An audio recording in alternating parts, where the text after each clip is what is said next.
Welcome into the best in paranormal podcasting. This is Darkness Radio. I'm your host, Tim Dennis. Great show today, folks. We're going to switch things up a little bit here today. We got a great guest today, and we're going to talk a little bit about the other side and communicating with the other side, but with evidence. I know a lot of you say, you know what, Tim, I've sat down for psychic readings in the past. I wanted to get a hold of my loved ones, but how do I know that reading is genuine? Well, today we're going to sit down with a special guest and talk about that particular topic. We're also going to talk a little bit about paranormal investigating and talk about connecting psychics with a paranormal investigator. This sounds a lot like hansholzer here, territory, so we'll talk a little bit about that as well with our guest, Brooke Ashley. So let's tell you a little bit about Brooke and bring her in. Brooke Ashley pulls back the veil between worlds, proving that love and consciousness don't die, they evolve. As an evidential medium, she fuses science, spirit, and the paranormal to deliver clear, verifiable messages from beyond. With honesty, curiosity, and heart, Brooke shows that death isn't the end. It's just the next chapter in an ongoing conversation. Ladies and gentlemen, let's welcome in for the first time to Darkness Radio, Brooke Ashley. Brooke, how are you? I'm doing so well, Tim. Thank you so much for having me. I appreciate it. We appreciate having you here. All right, let's get the right out of the way. Let's get it out there. Evidential medium. To me, it seems kind of like, forgive me for saying this, kind of like a little bit of an oxymoron, right? Because how do you prove something that's in the ether and say, well, no, it's real, and here it is. Yeah. So for me, when people they never really know what evidential medium is when I say that. So I think sometimes I'm the kind of person who likes to put it out there and make sure that people know what kind of mediumship that I'm doing. Because when we talk about mediumship, we're really talking about any connection to the spirit world. So that can also fall under Akashic record readings or past life readings, things of that nature, spirit guide readings.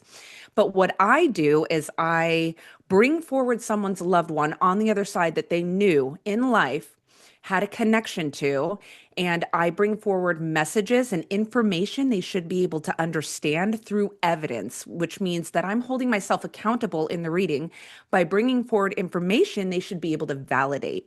Okay. Okay.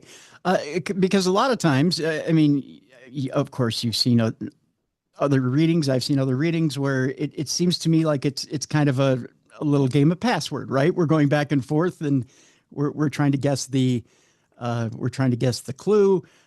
We're trying to get the clue. We're bantering back and forth. Well, it could be for me. It could be for this person, especially in a gallery reading. It could be for me. It could be for this person. And we're trying to grab little things out of the ether to decide who this is. Well, it could be Aunt Janice. It could be this person. It could be that person. And then I'm trying to fit the clues together to get the person, right? And a lot of times it seems like the message gets discombobulated to try and put it together, yet somewhere in there we make that emotional connection. And then, oh, of course it has to be this person.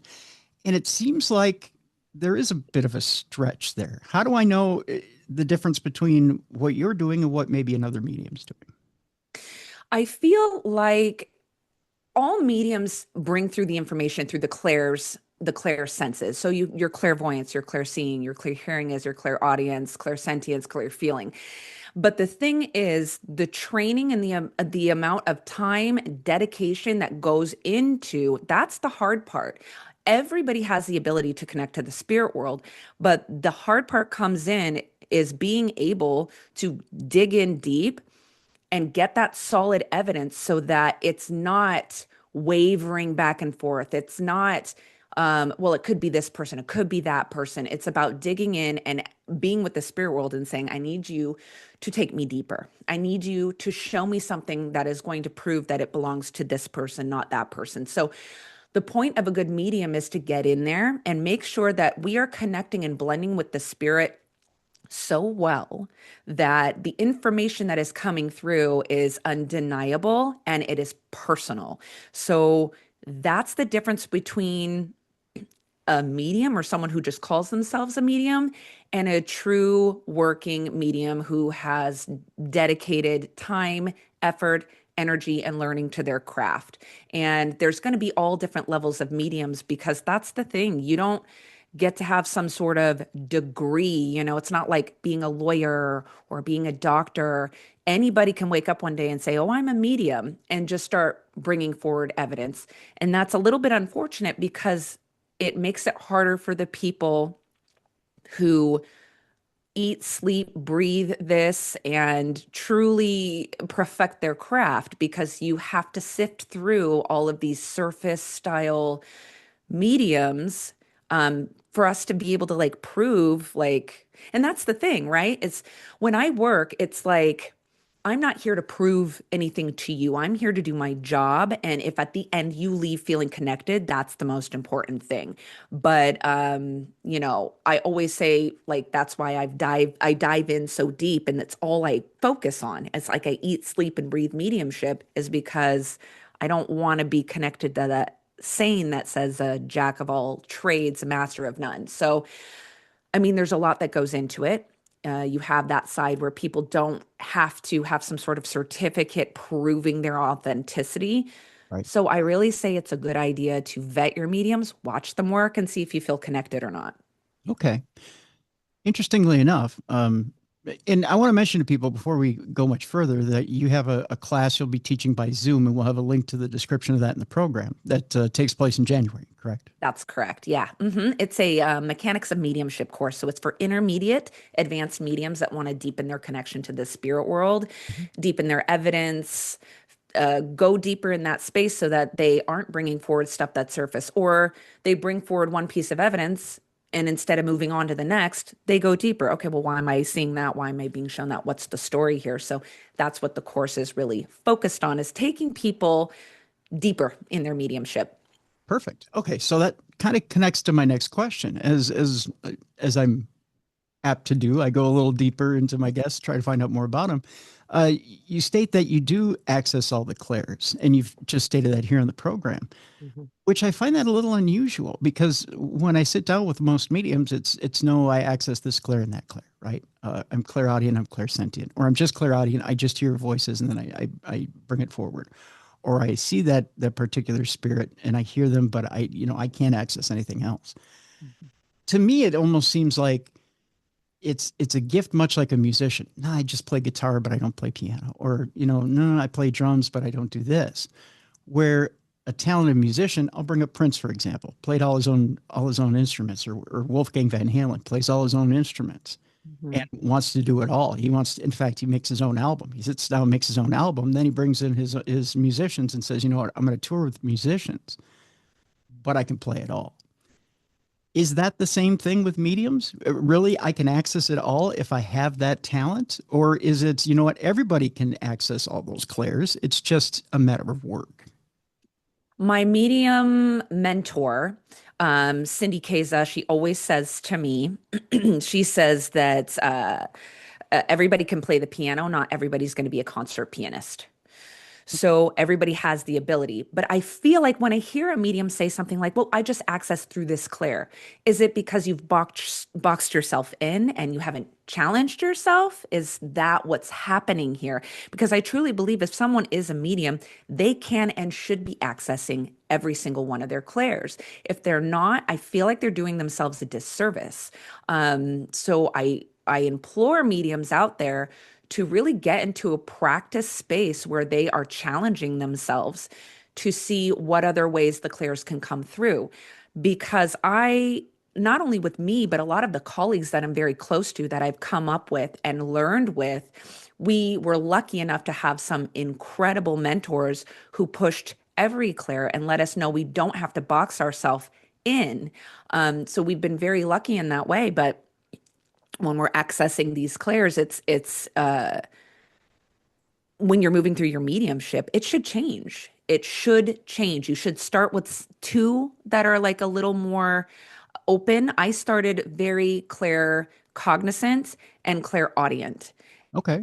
So as I continue to train, my clairs started to move. So I had the heavy clair cognizance, which is clear knowing, and the heavy clair audience, which is clear hearing. And as I continued to train, it started to shift.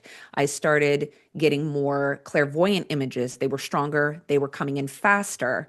And then maybe I didn't need my claircognizance as much.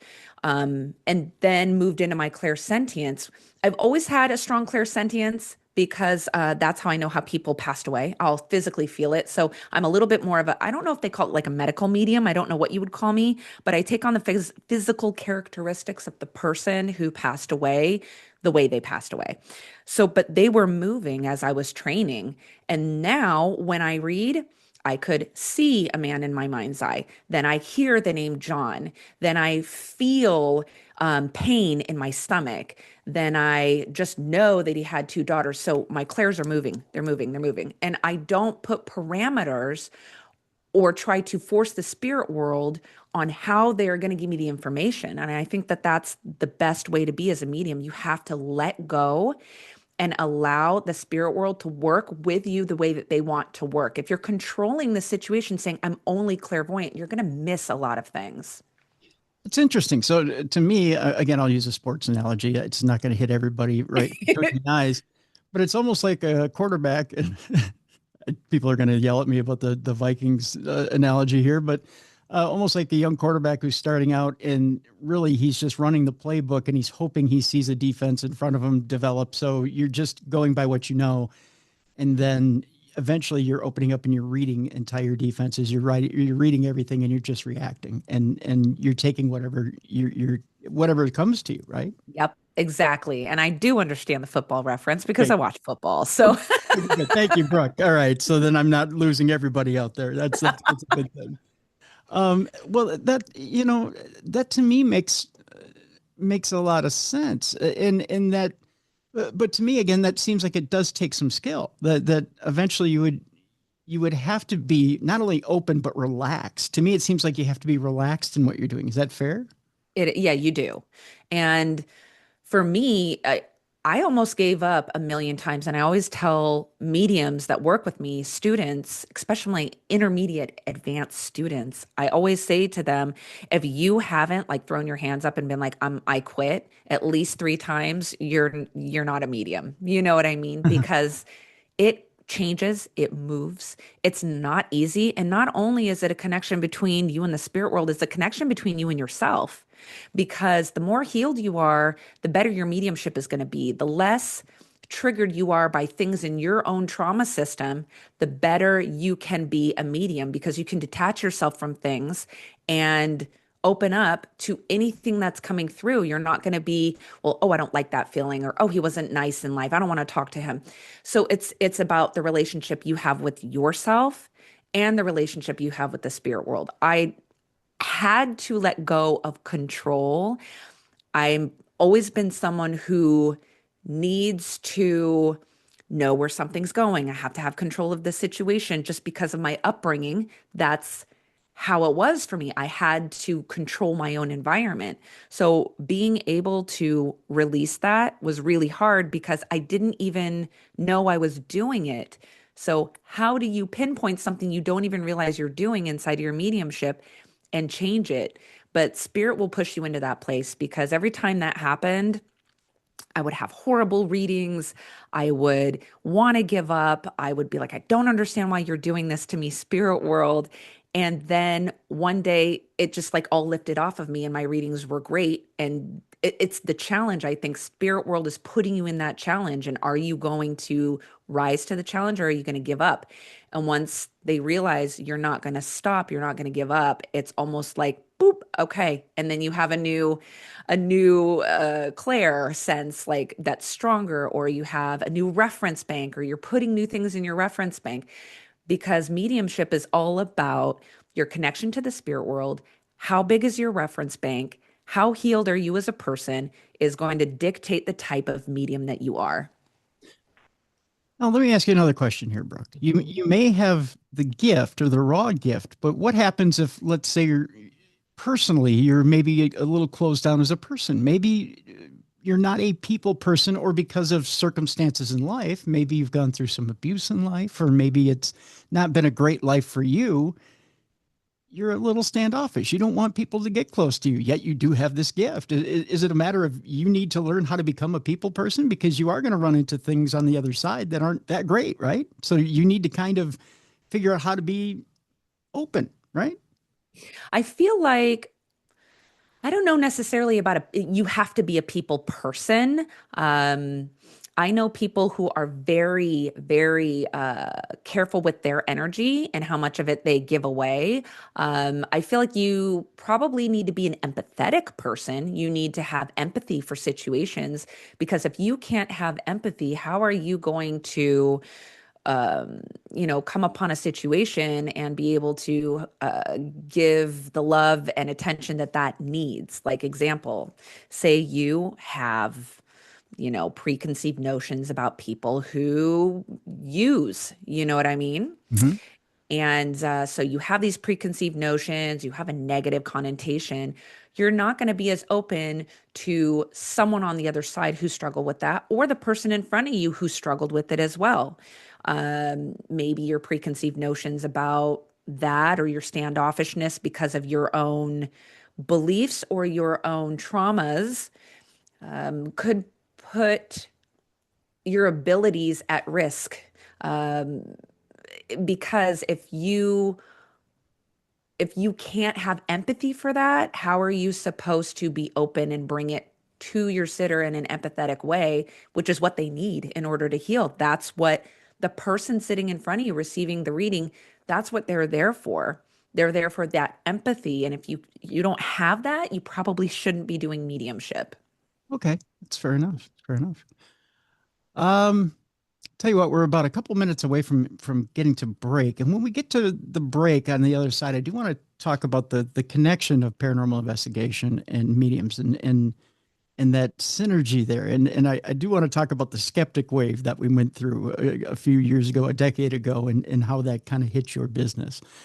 Um, but I do want to talk about when someone comes to you and the difference between a healing reading and someone who has decided they want to glom onto you because they don't know how to get over that hump. And how is it that you transition them to healing? Because I find that very interesting. I find your job is one part healer, one part psychologist, probably one part telephone, for lack of a better term.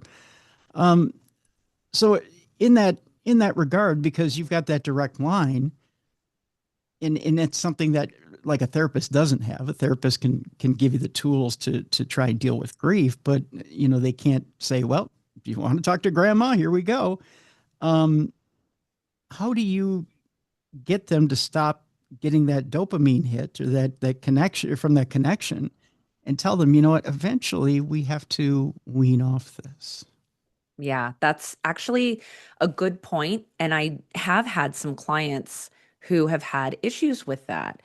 I start by putting a 6 monther in place. And I tell people that for me, for readings from me, I would like you to wait 6 months in between the readings. And I tell them the reason I want them to do that is because I need that reading to wash over them. I need them to take some time with that reading and sit with that reading and allow them some time to live some life in between readings, right? Because I don't want them to become dependent on getting the readings.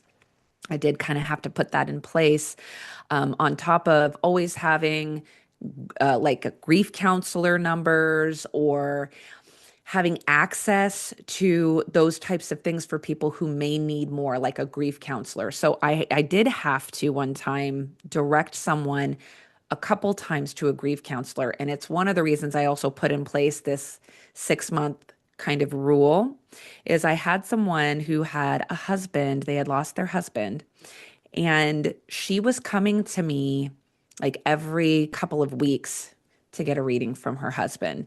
And she was grieving, and I knew that she was grieving very hard. She was on the verge. She was going to the gravesite every single day after work, bringing her kids and sitting there for hours at the gravesite. They would eat dinner there. It was very sad. And I did everything in my power to bring him through with stuff that was going on in her life, stuff that she had done recently, dreams she had had, things of that nature. But every time I talked to her, I would give her the phone number of a grief counselor. And I would say, here is this grief counselor number. I said, I'm a really great piece of the healing, but I'm not all of the healing. And I think that a grief counselor would be very beneficial to you, just to add that, and find some ways that you can try to breathe again and cope. And eventually she stopped coming to me and reached out to me. Like, I think I hadn't heard from her in like 8 months, and I was a little worried about her. So I emailed her and I just said, hey, how are you doing? And I want to make sure you're doing okay, because I really worried about her. And she wrote me back and said she was doing really well and she didn't ask for a reading. And so I was grateful for that. But I had to put in place some parameters, because people will do that. They just want a reading over and over and over again. And what they don't realize that mediumship is not a telephone call. It doesn't work that way. And really what mediumship is supposed to do is using that third party to show you that your loved ones truly are with you. They have not left you, maybe to tie up some loose ends, things that didn't get said, things that need to be said, maybe some apologies, those tie up sorts of things, and letting you know that they're still with you. That is what the point of a reading is. And you're using that third party, i.e. me or another medium, to prove it to you, because how are we supposed to know that? So I always tell people, we're just the middleman for the proof. Once you get that proof, you can then start connecting to your loved ones on a daily basis as well. Because mediums, we connect to our loved ones the same way that everybody else does. It's not different. It looks like it might be different because of what we're giving you, but the reason it looks that way is because we're the third party in the middle who shouldn't know the information that you already know. Right. So I just like to remind people that mediumship should be that stepping stone if you are having a really hard time grasping the fact that they really are truly with you. Once you get that stepping stone, you get some of those pieces put back together in terms of goodbyes or, knowing that they're still around. Then you can take that, you can start to create that bond yourself, because now you can trust that it's true, it's real, and start asking for signs and symbols, connecting yourself, because your loved ones would rather hear from you than from me. You know what I mean? So I just try to give people that piece if I can. Reason I asked the question, Brooke, is this. In the past, and it's been a few years, so I know these friends have moved on, but I've seen some friends who have gone through grief who have done what I like to call medium hopping. Mm-hmm. And it's going from one medium to another, to another, to another. Mm-hmm. And initially it's because they want to keep hearing from that particular loved one. And then it transitions. And I think you know where I'm about to go here. It transitions from, I want to keep hearing from grandma, to now I just want to see what the medium does. Now I'm fascinated with how they're going to connect my relative to me, and if I can get that same evidence from that medium. Now it's a game of what can they produce for me, right? Yeah. It's a matter of getting the dog to do the trick. Mm-hmm. Can they do Yep. it over and over and over again? To me, that's kind of a sick fascination, because I'm fine with being able to go to a gallery reading and see how a medium works and stand back and watch, how that works. That's what that's there for, right? I don't need to keep going to mediums to see if they can produce the same stuff over and over and over again. To me, what's the point? And I would think that the other side would get upset with that. Do they? I don't think they get upset with it, because that's more of an ego attached emotion, and ego's attached to the human form. So when spirit goes to the other side, I haven't seen any ego stuff go with them, like emotions of irritation or anger or stuff. I haven't seen that. So I don't think they get annoyed with it, but I think that it defeats the purpose of the connection for, your loved one on the other side is going, well, I just showed you, my special sign yesterday. Like, why are you here? Yeah. Like, I don't think they get irritated with it, but I think that they would rather show you the signs on their own than for you to keep having the same things brought up over and over again, because the signs can be so much different and they're so much more powerful than talking about how your grandma knit. You know what I mean? Right. Over and over and over again. So, Right. Right. Yeah. I just, I can, I guess in my own mind's eye, I can almost imagine some of my relatives going, "Oh, come on already." Uh, I guess in my own journey, when we first started the show almost 20 years ago, there was my grandfather came through over and over and over again. I mean, he was a very powerful presence, and then he stopped. And then I got it. It was like, you know what? I've proved myself enough. It's like, but he would do it forcefully. Like I'd have a friend who was a medium who'd be next to me. He goes, your grandfather's coming through. I go, I know. Hi, grandpa. It'd be like, hello, I'm here. He'd almost have to prove that he was there. And then it stopped. It was almost like, okay, you get it. You yep. get that I'm here. Um, And the thing is, like, people need to walk their own path too. And your loved ones know that because there's privy to so much understanding that the human mind can't even wrap the brain around, that sometimes people will even say, well, I used to feel them all the time and now I don't feel them anymore. I feel like I'm not getting signs.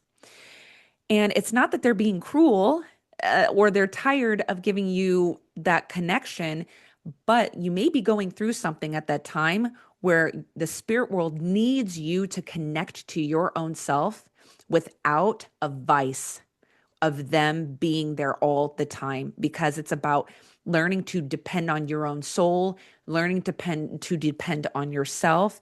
And there's growth in that. There's growth that can happen to your soul, your own soul, when you're not using this like spiritual like trampoline, for your rebound sort of thing, so it's a growth for the soul, I think. And so sometimes your loved ones can step back for a little bit because they know that there are things that you need to experience without that tether. Interesting. You know what? I got a question I want to hold over for after the break, and I'll ask it in a generality, and that's this. I hear people ask the question, you know what? I have this loved one that I thought I was close to on this side. I don't ever hear from them on the other side. Well, Hmm. answer that question. Where are they? When we come back with Brooke Ashley. We have the link for Brooke in the description of this program if you'd like to contact her, either for a reading or she does, again, if you're an experienced medium, she has this mediumship class that's coming up on Zoom. Again, you can check the website for more information. We talked about it earlier in the program. But fascinating stuff. We'll talk more with Brooke Ashley when we come back, and we'll ask the question, where did my loved one go? I thought we were close. I thought we were tight.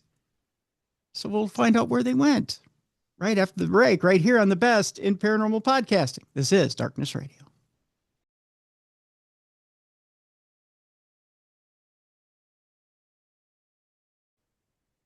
Welcome back to the best in paranormal podcasting. This is Darkness Radio. I'm your host, Tim Dennis. My guest is Brooke Ashley, and she is an evidential medium, evidential psychic medium. I almost said spiritual medium. I don't know. It's just hitting me. I'm giving you different titles here, Brooke. Thank you for being with us today. I'll just continue to give you titles until we leave today. Um, but she blends also mediumship and the paranormal and paranormal investigation. We'll get to that a little bit later in the program. Before the break, I had teased the fact that some people medium hop. They try to kind of make their relatives dance like a monkey and get them to continue to, or not only get the medium to prove that they have that ability to bring them forward, but also try to get their relatives to continue to speak to them one after another. But then there's this situation, Brooke, and that's this.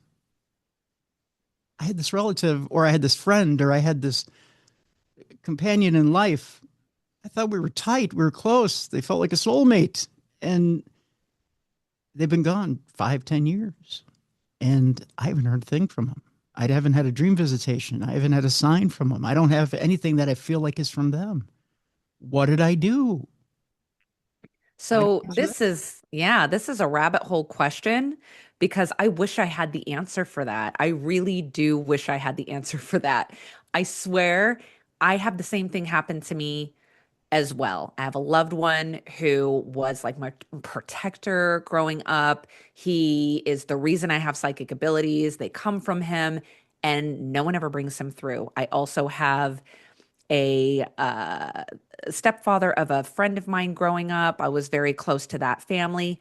Never, ever, ever comes through, right? So we could go through this like rabbit hole because that's really what it is, because mediums don't have the answers. We wish we did, but we're in human form, so we're not privy to all of the answers. But with one of the people that I never hear from, he was a Christian pastor. And he was, I mean, God was his whole entire life. That family, all about God, all about, they were the happiest, sweetest people ever. They never like judged people, but they always had God in everything they did. Oh, praise to God. Oh, we're going to pray, all of that stuff. And I have never heard from him. And so I go down the rabbit hole. Is it because he didn't believe in this? And I'm like, no, that's not the case, because I have other people who come through and say, I never would have believed in this. Is it because he believes in Christianity, like when he passes away? So did he like, is his reality in the spirit world different? So he doesn't feel like he needs to come through because people should already know that he's safe with God where he wanted to be. Like, what is going on? Why do I never hear from him? And I don't know the answer to that. I wish I did, because we like getting readings too. Mediums like hearing from their loved ones too. Yeah. And I never hear from him. My grandfather, I never hear from him either. Huh. I will say this, that I did do some work with cindykaza and a couple of other mediums, and it did come through that, which was my belief, that my grandpa, who never comes through, is actually one of my spirit guides. And you'll have people say, oh, well, spirit guides can't be someone you knew in life. Well, why not? How do you know that? I'm Right. never going to be the medium who says, I know exactly how it is. And if you ever find a medium who's like, it works like this, it doesn't work like that, and then this, and then they have to do that, run, because how would they know? You know what I mean? So I feel like he's my spirit guide, and because he's busy doing spirit guide stuff, he can't be busy doing communicating with me all the time stuff. You know what I mean? It's like a different space or something of that nature. So what might be happening is, because you were so close to this person, they may have chosen to become one of your guides on the other side. I personally find guides to be more on the quiet side, Mhm. and their signs are different. So you may not notice signs, or you may be thinking that the signs that are from him are not from him. Things like angel numbers, repetitive numbers, things like you're seeing 111, 1212, things like that. Those could be signs from that person. You're just not reading them that way because you think, oh, it's a spirit guide or something of that nature. When, well, it is both. It's your spirit guide and your close friend. So there's a million reasons that that could be happening, and I wish I had the answers for it, but I don't. No, I think that's a very good answer. That brings up an interesting point. Are your spirit guides, at least in your experience, are your spirit guides veiled to you? Do you not see all of them, or some of them, or many of them? I feel like I'm such a different medium. I feel like I hear all these other people in the spiritual world talking about all of this stuff, and I'm like, not me, not me. So Mhm. I have never seen them. I have never heard their names. I just know that they're there, and I accept the fact that I'm maybe just one of those people who doesn't see their spirit guides or know who their spirit guides are. I know them through angel numbers. So when I went through a spiritual awakening, I started seeing, every time I would look at anything that had numbers on it, whether it was a clock or my phone or a car or anything, it was always an angel number. So, and they were usually triples. So 333, 222, 111, 1212, stuff like that. And that has never stopped. So it started from my spiritual awakening to now. And it's all, they say, I just looked at the clock, 1144. So 1144. Yeah. So it's all the time. It's all I ever see anymore. It's this running joke between me and my fiance that I only see angel numbers, because I feel like it's because that's how they want me to know I'm here, I'm here, I'm here, I'm here, because they know that I don't connect to them through meditation. I don't connect to them in the way that maybe other mediums say that they connect to their spirit guides. So that's my connection to my spirit guides, is the constant nonstop angel numbers. But I have not, I don't know their names. I don't know what they look like. I don't know how many there are. And I feel a little left out, but I'll take the angel numbers. It's interesting you say that, because I do the exact same thing. Yeah. All the time, 1 1 1 1 2 2 2 3 3 3 4 4 4. I see it all the time. But Yeah. if someone were to say, "Oh, have you ever meditated and met your spirit guides?" I have no idea. I have no clue. They could come up, slap me on the face in the middle of traffic. I would know who they were. Right. Exactly. Doesn't it feel a little unfair? Yeah, yeah, it feels a little lonely, and Yeah. you got people going, "Oh yeah, I went on a little meditation and I met five of them the other day." And I'm like, "Oh, that's nice for you. That's good." Yeah, yeah, Yeah, well, we got the angel numbers, so we'll take it. yeah. And here I was hoping, it was like some sort of sign I was going to win the lottery. Nope, nope. Nope. It's just them like, "Hey, over here, stupid." Woo. Yeah. So yeah, that's pretty much I thought all it was. I didn't know what it was, but I just know I keep seeing these numbers and Yeah. like, nope, it's a sign that you're gonna get this. It's a sign that no, it's not. It's my life just keeps trudging along. Yep. Trudging on. You just got to pay attention to those numbers. I always say, look up what does the number mean. Like if you start to get into numerology, you can understand it a little bit better because it's numerology is like quite a fascinating subject and it goes really deep because not only is it like if you get 222, not only is it the number two, but you're also dealing with the trinity and the number three as well because there's three twos and it's a lot. But if you can get a basic understanding of what the numbers mean, 1 through 10, then you can have a better understanding of what it might be saying to you at the time. But you can always look it up and say, what was I doing in the moment? What was I thinking about in the moment? And the message is usually connected to that. I would say steer clear of like your generalized cosmopolitan, magazine descriptions of the angel numbers because they're all going to say your guides are with you, they're guiding you. So you're going to have to find a source that's a little deeper than that to explain the angel number. But I always implore people to kind of stop and say, okay, what does that angel number mean and what was I thinking about at the time? It gives a little message or a push. Well, what's a good source? Because I take it just going to the internet and Googling it is probably not a great source, right?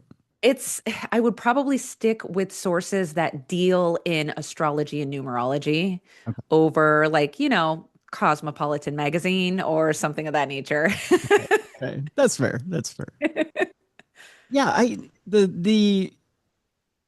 and I wonder that too, sometimes I wonder, I'll just use my own example. I've had one dream where my stepdad was in it, but then never again.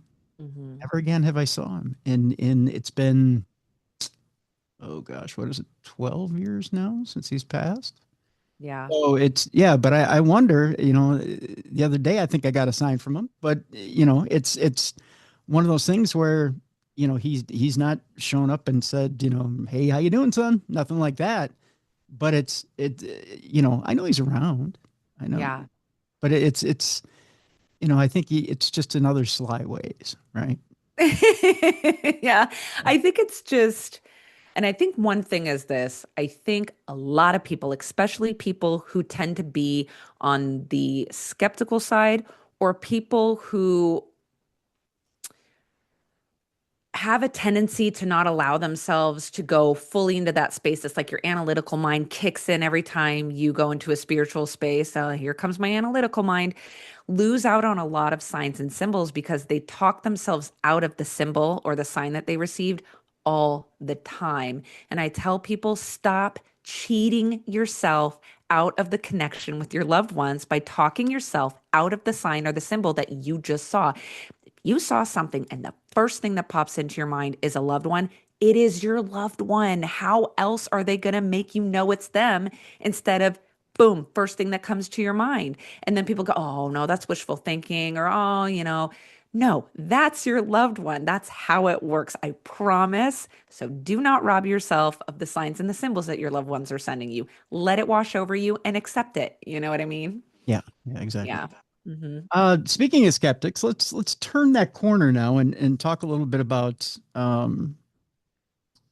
mediumship and paranormal investigation, which, Hmm. over the past 10, 15 years might have been a little bit of a no-no, especially when it came to television. But then speaking of your mentor, Cindy Kaza, she's one of those who kind of bridged the gap. And it came thanks to the program Holzer Files and Hans Holzer, who always came across with the idea of you always need a good trans medium in order Hmm. to investigate. That's one of those pieces you should have when you go on an investigation.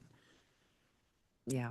Tell me why, to you, it's a good idea to connect a skeptic paranormal investigator with a good trans medium. I think that the teaming up of the two shows the validity and the proof in what's actually going on in the space.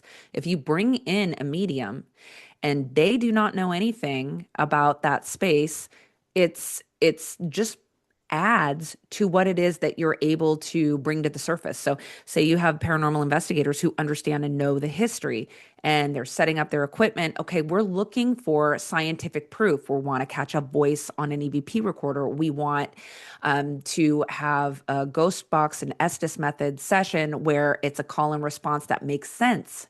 We can have a conversation.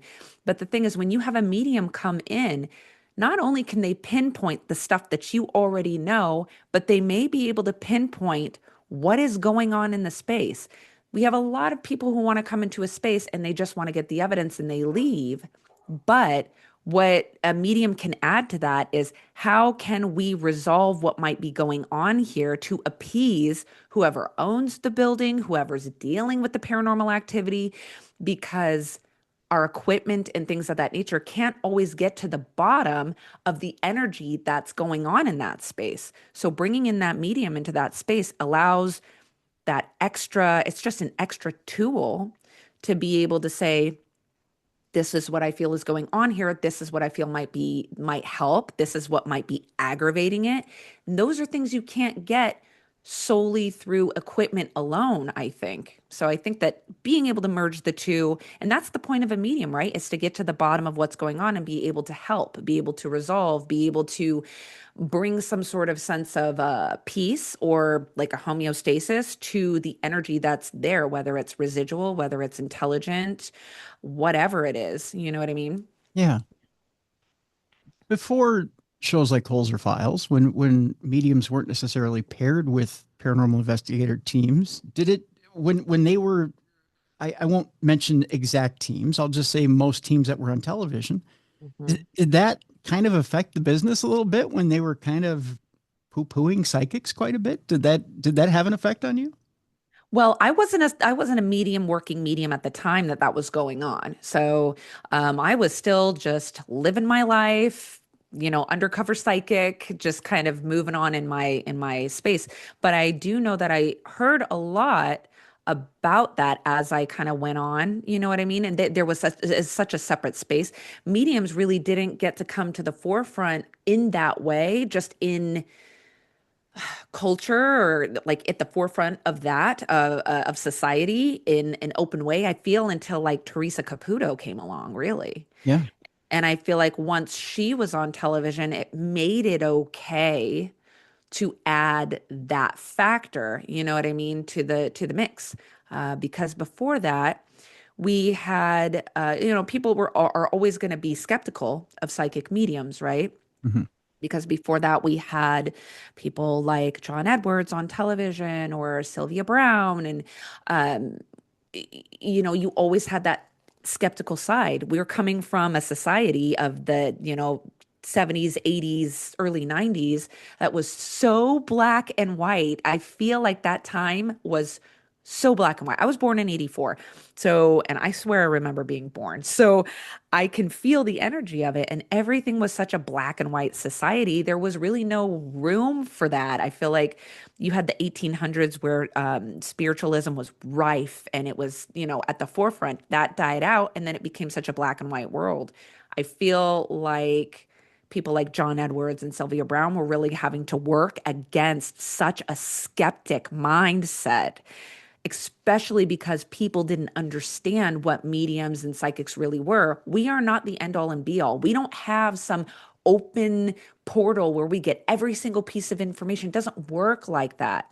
So I feel like bringing Teresa Caputo to the forefront opened some of those doors for television to have mediums on in a more serious fashion or in a more serious way. So I'm glad that that happened. I feel like it opened some doors.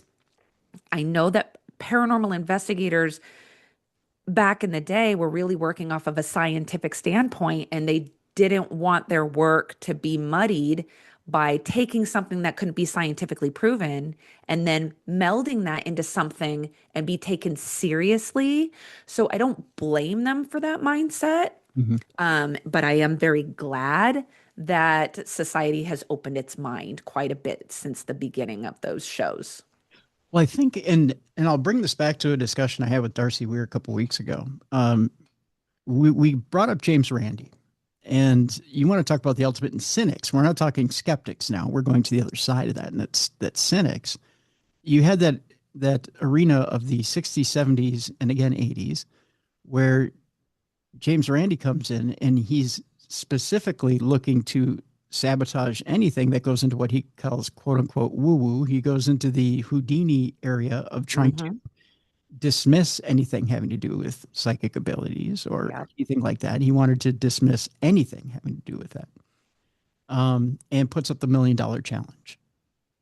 Now, the $1 million challenge is no more. It doesn't exist. The $1 million paranormal challenge. The JREF Foundation has closed it up. And you have to wonder why that is. It died with Randy. It really did. And we had Randy on this program a couple of different times. And I could tell you from having sat and spent time with the man, he was never going to believe in the paranormal. Not once. Even though he said, well, just show me it exists. But in the process that he said, show me it exists, he was too busy building traps, Hmm. wanting to shut down whatever he saw. And Hmm. if you're busy building traps and trying to figure out how to shut down somebody, you're not asking someone to truly show them what they can do, right? Hmm. Yeah. Well, I always ask myself too, like, how unhealed and hurting does a person have to be that they would spend their entire existence trying to prove something they already believe? That, you know what I mean? You already don't believe in it. Okay, don't believe in it. Where does the incessant need to spend your whole life proving that you're right come from? So there's a lot of deep-seated issues, I think, inside of someone who will spend all of their time and all of their life, even setting up a foundation to prove themselves right. It's a little interesting to me.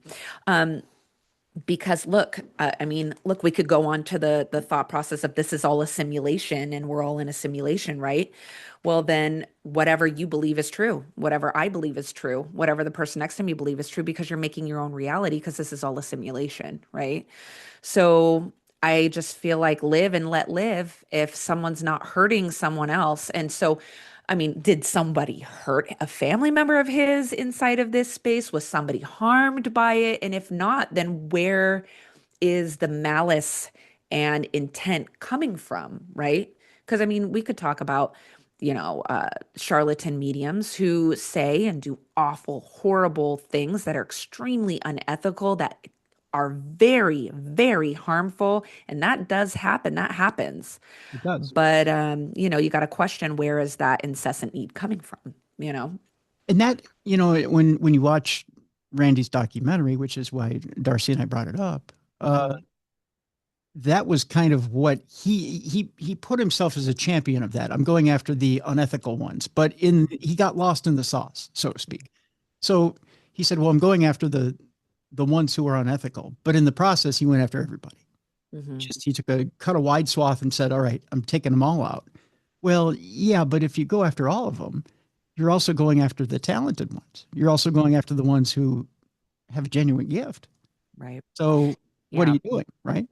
And you have to stop and ask yourself, did somewhere in the mix of him starting to get rid of the unethical ones and the attention that he got from it and the glorification, was he getting attention? Was he being put on a platform? Was he making money off of it? Did it turn somewhere into an incessant need to continue doing this to get the attention, because now the ego stepped in and I like the money, I like the attention. Did that, was there a shift there? And now he's going to go full force for the attention of it. It's kind of like clickbait, you know what I mean? Oh, he was a showman. He was a Yeah. magician, and he had a beautiful home. I mean, if you watch the documentary, yeah, he lived a wonderful lifestyle. There's no doubt there's money there, Yeah. and you can't put up $1 million if you don't have it, right? Right. And it makes you wonder, maybe he was just so, if he's a magician, well, who's probably his idol? You know what I mean? It's probably Houdini. Yes, it is. Yeah. And we know how Houdini felt about mediums. So maybe it's just taking an idolization of someone who you built your whole life after, in this space because that was your idol. And now you're taking on their belief system and running with it the same way. Yeah, absolutely. One of the and again, I encourage people to go watch the movie. It's not something that we'll cover too much here, but in the documentary, Randy injures himself doing one of Houdini's most famous stunts, and that's pretty much the end of his magic career. But he breaks 3 vertebrae in the process of doing it. And he was older at the time. He was much older, but I think that was the beginning of him going from skeptic to cynic. That was the beginning of him saying, you know what, I need to focus on something else. And that's when he went from focusing on Houdini's magic and wowing crowds to going, you know what, now I'm going to turn to Houdini's life after magic, which was trying to prove that psychics didn't exist. He literally Yeah. tried to live Houdini's life is what he did. So, yeah. Yeah. It's an interesting parallel that you can't really ignore. Right. You can't. Yeah. Um, so when it comes back to paranormal investigation, I find it fascinating that we've turned this corner now because it seems like every paranormal team now, when you bring them, especially when we bring them on the show, which I try to stagger my paranormal teams and bring them on. I want a team that's special when I bring them on that has something special to add to the show. A lot of times now it used to be, well, we have someone who's a historian, and it was very much set up like TV teams, right? Well, we have a historian, we have this person. No one ever comes to me and says we have a nuclear biophysicist, and I go, oh, good. I never get that. That's never I never. We have a fire. Right. Why do you have a fireman? Well, in case we get locked in a burning building. Nobody ever throws me that, Brooke. I never get. I never get one of those. But now because the example has been thrown on TV of, well, we have a good trans medium. Oh, I wonder where you got that. You didn't grab that from Hansholzer back in the day, but because you've seen the example now on television, because it's acceptable now on television, now everyone's going out and grabbing a medium. Do you Yeah. feel like that water will be muddied somewhat? That maybe we won't get as good a medium out there as it possibly could be? Yeah. So let me say this, and I don't think everyone's going out and grabbing a medium. I think what's happening is now all of a sudden everybody wants to decide that they are a medium. And yeah, I've noticed that too. Every single team has a medium now, and it does muddy the waters. So I'm friends with Chris Fisk, and so I go down to Butte quite a bit, and I hang out with Chris Fisk and Anthony Hoffman down there in Butte. And Chris has said to me, he's like, "Well, I started working with him. He puts me in buildings. What's going on here? What are you feeling?" And I relate to him, and he's always just like, "Man," he's like, "I'll tell you what, Brooke." He's like, "Down here in Butte, people come around here and." Mediums are a dime a dozen. They're a dime a dozen. Everyone's a medium. Everyone's a medium. And so he's like, but you're the real deal. So it's got to be frustrating for uh it's got to be frustrating in a way for people who are hoping to have a team come in with a real medium. It's so easy to say, oh, I'm a medium and come in, right? But here's the thing. If someone's in the space and all they're saying is, oh, I feel energy. Oh no, it's bad. Oh no, I feel, oh no, I don't feel so good. And they're like falling to the floor. You know what I mean? That's not mediumship. Yeah. Mediumship is coming into a building where you know you don't know anything. Your team knows you don't know anything. And you are bringing forward verifiable evidence, probably even evidence that they had to dig for to verify. Oh my God, well, we don't know, but let me dig. And then all of a sudden, boom, oh my gosh, yes, correct. If the medium can't bring forward verifiable evidence of what is going on in that building, who's connected to it, who was there, things of that nature, and they're just going, oh, yes, oh, bullshit. That's what I say. You know what I mean? Right. Yeah, Yeah. absolutely. Um, so let me ask you this. You, it seems like to me it's a little bit of a, forgive me for using this term, Brooke. It's a little bit of a factory work type situation. You know, Yeah. it's day in and day out. It's receive a message, pass it on, receive a message, pass it on. How do you keep yourself from getting burnt out? You have to pace yourself because the burnout for me doesn't come from getting bored of the readings. The burnout comes from expending so much energy and not replenishing it. So it's not honoring, it's pushing. Even when I'm tired, I'm still going to do these extra readings and not giving myself space to rest because if you don't, they'll do it for you. Your readings will suffer. You'll have to be like, I'm so sorry I can't connect today. You have to honor your energy because if you don't, you are going to get burnt out and your connections are going to suffer for that. But I never feel it never gets old. And I've been doing it for 5 years. Every message that comes through is filled with such, I can feel the love. I can feel the memories. I can feel the laughter. I can feel, the hand holding at the end, the messages being whispered, before someone passes away. I can feel so much stuff. You know what I mean? I feel it. And it's so beautiful. And I know every single person that's coming to me on the other side, that is a person. That's not just some spirit I'm bringing message from. I know who they are. I can feel them. They become a part of my story, too. So I never get bored of giving readings, but you have to check your energy for sure. Is that a piece of advice you'd give to someone who's really developing their gift is to not try and, um, what's the word I'm looking for? Not try to, I wanted to use the word serialized, but that's not the word. Not try to downplay the fact that these are just common, ordinary ghosts. These are individuals. These are people. These are individual stories. They need to be treated with love, respect. They need to be. They need each one needs to be special. They need to be. And if you are lacking that in your readings, your sitter is going to feel it and you're not providing that healing space.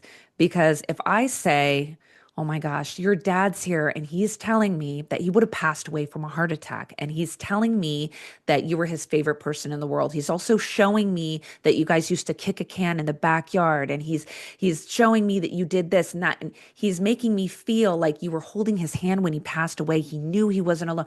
That is different than um, oh, I see a tree in the front with apples. Do you understand? Yes. Okay, great. I have some silverware that she would have always put on the table. Do you understand? Yes. Oh, great. Okay. I know that she would have liked to have an apron in the kitchen. She would cook all the time. You understand? Yes. Okay. There's a difference. And I've seen both types of readings. Yeah.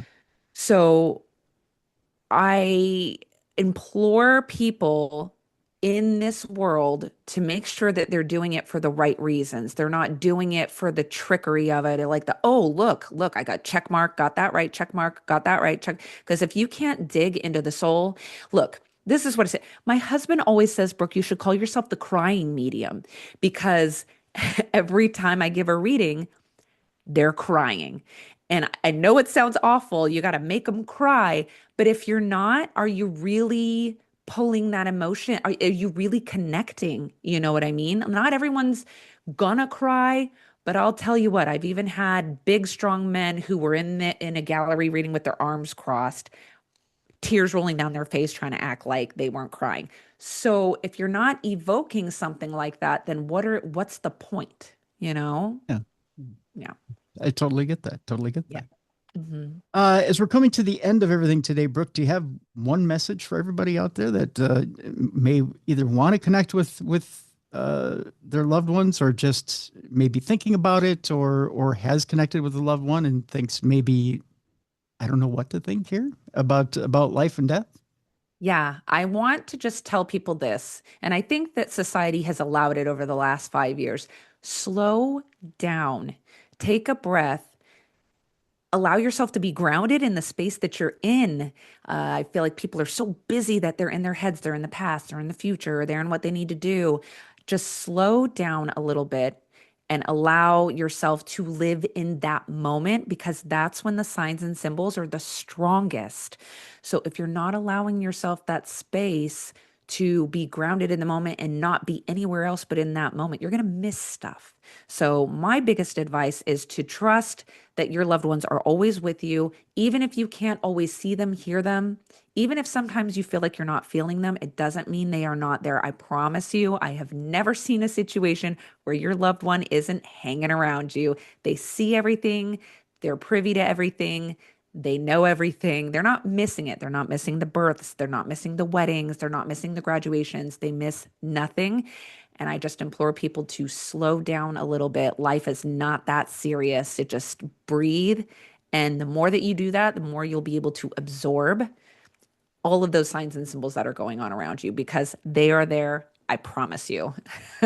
Excellent. Excellent. All right. Well, Brooke Ashley, our guest. And again, we have a link in the description of this program to her website. She's got, you've got a class for, is it intermediate and experienced mediums? Is that how you would put it? Yeah, intermediate advanced. Intermediate advanced. So if you're an intermediate or advanced medium, check that out. Go to the website. Also, if you're interested in booking Brooke for a reading, you can click on that link as well. And by all means, visit Brooke. Excellent medium, and an excellent guest today. Thank you so much, Brooke, for being with us today. Thank you so much for having me. Thank you. Folks, we're at the weekend, and that means only one thing. Again, if you're listening to this podcast, you're not watching the podcast on video, two ways to do it. Go to YouTube, the original Darkness Radio, or go to darknessradioshow.com. The video will be above the audio link. It's all in one spot at darknessradioshow.com. Two, make sure your Darkness Radio Apple app is updated. It's real simple. Just go to the Apple Store, make sure that you've got your, you know how to do it. You're an Apple user. You know how to do this stuff.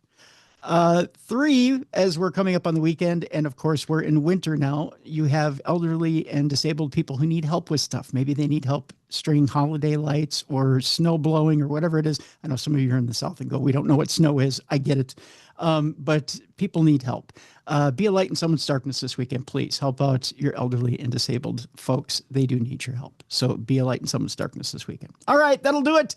We'll see you next week for another great week of shows. Thank you so much. We are so grateful. And for you, again, if you love the show, like and subscribe if you're on video, or simply give us a 5-star review and tell somebody that you love about the show. And we will see you next week for the best in paranormal podcasting. This is Darkness Radio. For more audio and video archives of the show, intriguing content, fun events, and cool swag, check out darknessradioshow.com. The executive producer of Darkness Radio is Troy Palmer. If you enjoyed today's program, please make sure you like and subscribe. This videocast is copyrighted for the private use of our audience. Any other use of this videocast, including pictures, descriptions, or accounts of the show, are prohibited without the consent of Darkness Radio Management. Thank you for watching, and have a great weekend. And as you head out this weekend, remember to include helping someone elderly or disabled, and be a light in someone's darkness.